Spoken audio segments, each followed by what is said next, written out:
gonna talk a little bit about brewing safety, particularly for people who are new to the hobby.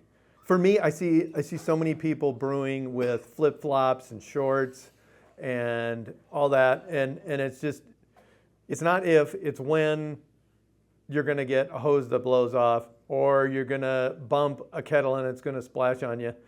You don't want that hot, sticky wort. It's actually worse than just boiling water because it's got that sugary, sticky stuff, and it is an unpleasant feeling.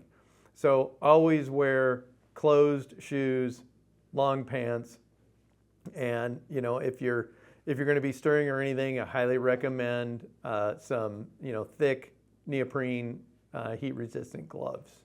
With the emergence of electric brewing and the popularity of it now, yeah, electricity can be dangerous, and especially when you're using it around water and liquids. So GFCI, if you're not aware of it, you're not aware of what it is, with a GFCI interrupter, what that's going to do is if you or anything in your space comes in contact with electricity that's not supposed to be, it's going to cut that electricity off before any major harm is done.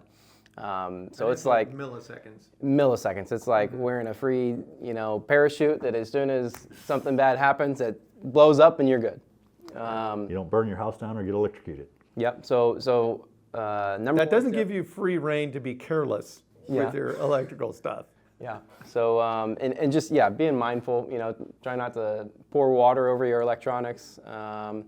Although most stuff should be built with a little bit of water resistance, but make sure you plug anything with high voltage or high amperage into a GFCI circuit, so that in the rare case that you're contacting electricity, or some of the stuff that's around you is in contact with electricity, you spill water on something electrical, it'll cut it off for you. So other than I do wear shorts because I'm in Florida, and if I wore pants, I would be sweating all the time. It kills me to see people in flip-flops, because I see people with bare feet right next to boiling liquid, and it terrifies me. I have done some pretty scary things. The joke is I'm banned from doing electricity for self, or as my wife says, for the threat of harm to self and others. But the big thing, I think, and this goes into effect for everything that you're both saying, is if you have someone that can brew near you or hang out near you, that would be great. I don't normally have that, just because things happen.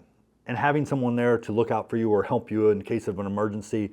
The one time I ever had a problem where I literally almost had a massive mess, my wife, by sheer chance, just happened to look out a window and saw me and went, and she ran out, and I was good. But had she not been there, which many times she wouldn't have been, my big thing, and I just recently did this, and this was probably pretty bad, especially for electricity, but I wasn't thinking, is be aware of your surroundings.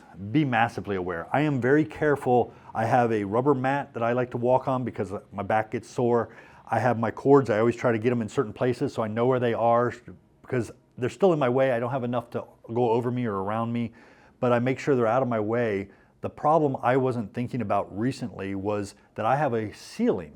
And with that ceiling, I have actual electrical outlets in the ceiling for additional things that I may want to run down the road. I had water dripping off of one from the steam. And I realized that I need to be very aware of that now, and I am. And I did damage a light that was above me, but that's okay, that's fixable. But I could have had a massive power outage. I could have had an electrical short. I could have damaged something else. I don't know. I just know that it made me take that step to be aware of my surroundings. We joked about outtakes and videos, and sadly I have not recorded the majority, but I've gotten really good at not burning myself anymore. But it used to be like every third or fourth brew, somehow I would touch something. Remember, if you're putting like a wort chiller in your system, those pipes are getting hot, and you go to adjust something and you put your hand on it, just assume everything is hot. Get a glove, work on it, whatever you got to do. Just always have that safety stuff near you. I have 2 gloves. I joke that it's so if I lose one, I know where the other one is. But I try to keep them near me. When I get ready to brew, I always have the gloves nearby. I always have another kettle nearby, so if I have to undump or dump something, I can. But I have things nearby to help reduce my hazards a little. I know I need to be better at it, and I'm constantly working to improve. I don't know if I can do long pants in Florida, especially if you're in Miami. I'm not in Miami, but it's just so hot and humid sometimes.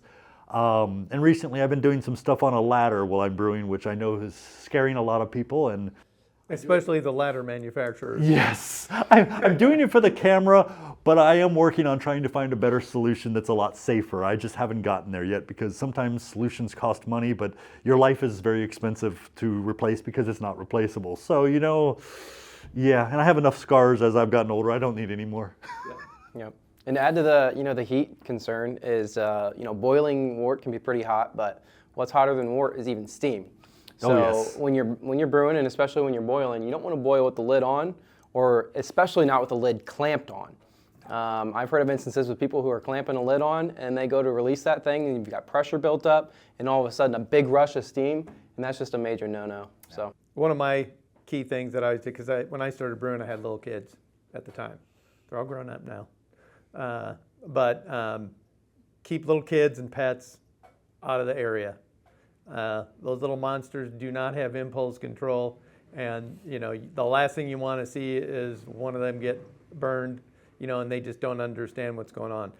So make sure that you keep kids out of the area, and slippery floors. You talked about your rubber mats. That's great because you get wet floors. That's a fall and slip hazard.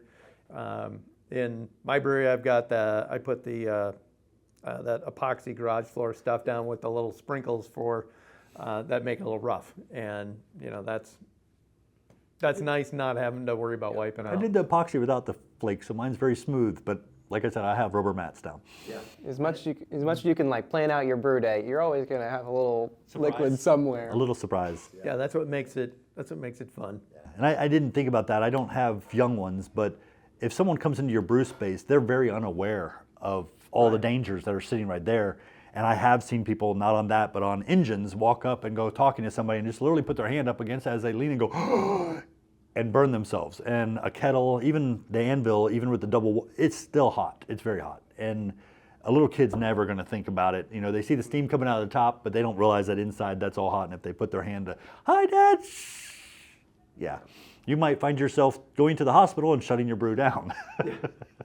You really made a good point, Mike. Be aware of your surroundings. Beware of things that could go wrong, and don't ever push your luck. If you're unsure if something isn't safe, just don't. And it was funny back in the day. I remember seeing somebody in a forum talk about. He's like, my anvil gets to 200 and it beeps, and it's not at boil yet. That's a safety feature. That's there to remind you that you're getting close to a boil and you need to pay more attention. And if you're not paying attention, you probably should be, or turn it off and wait until you're ready to pay attention. Yeah, boilovers are quite a mess, but it's far better to have a mess than get burned. Yeah, anytime I have a boil over, if I can't reach the off button, I just pull the cord. I know it's not the best way to do electronics, but it's That's a lot safest safer way. than getting damaged or hurt. Yeah. So Now, the other thing, we see this less and less, is glass carboys. Those things can be extremely dangerous. I've seen many nasty pictures where people have severed fingers, nerve damage, the whole 9 yards. So now you're seeing a lot more stainless equipment that isn't susceptible to breakage. I mean, I used glass carboys for years because that's really all that was available, but I always used gloves so that they didn't slip. And if that thing was starting to slip, I'd let her go and back up. a YouTuber did it a while back, but they showed with the lights that there's lots of hairline fractures sometimes in those. Sometimes when you get them, sometimes over time, but they break down. So you might think you're being super safe and everything, but it's already got a problem and it could break at any moment. Yeah, it can be not necessarily anything you did, but I At tell that you, moment. if you do see any kind of hairline crack in them, do Get rid not of it. use them. Get rid of them. Yeah, I still have some for wine. I don't do wine very often, but I've gone to either PET or stainless. Just it's safer, and maybe the PET or the plastic lighter. pipes. They're a lot lighter. They might not last as long as something like a stainless or something, but I can replace it, and I don't have to worry about hurting myself. And that the lighter's nice. I'm not getting any younger, so it's much nicer.